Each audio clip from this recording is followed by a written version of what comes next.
Bonjour à tous, bonjour à toutes. Un verset de l'Évangile, Marc 10, verset 45. Cela ne doit pas se passer ainsi parmi vous. Celui qui veut devenir grand parmi vous sera votre serviteur, et celui qui veut être le premier parmi vous sera l'esclave de tous.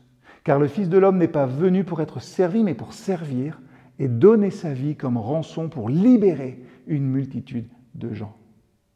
Je ne pense pas me tromper en disant que la majorité d'entre nous préfèrent commander plutôt que servir.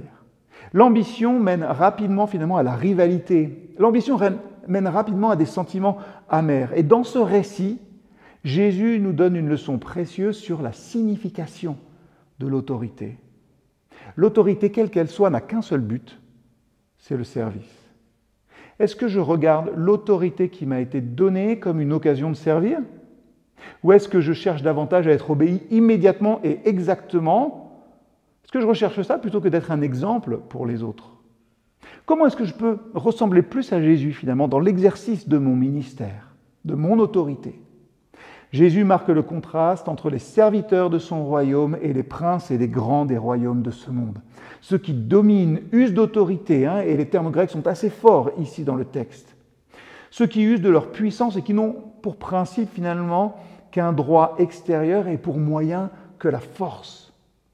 Il en sera tout autrement parmi vous. Votre autorité émanera tout entière de l'Esprit de Dieu et elle se fondera sur la vérité et sur l'amour.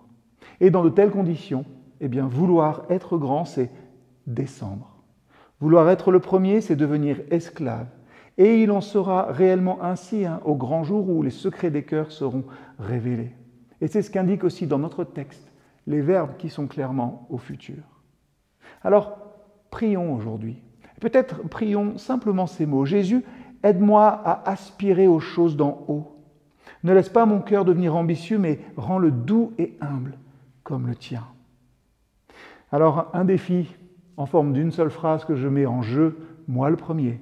Aujourd'hui, je serai patient et serviable avec ceux et celles que je rencontre.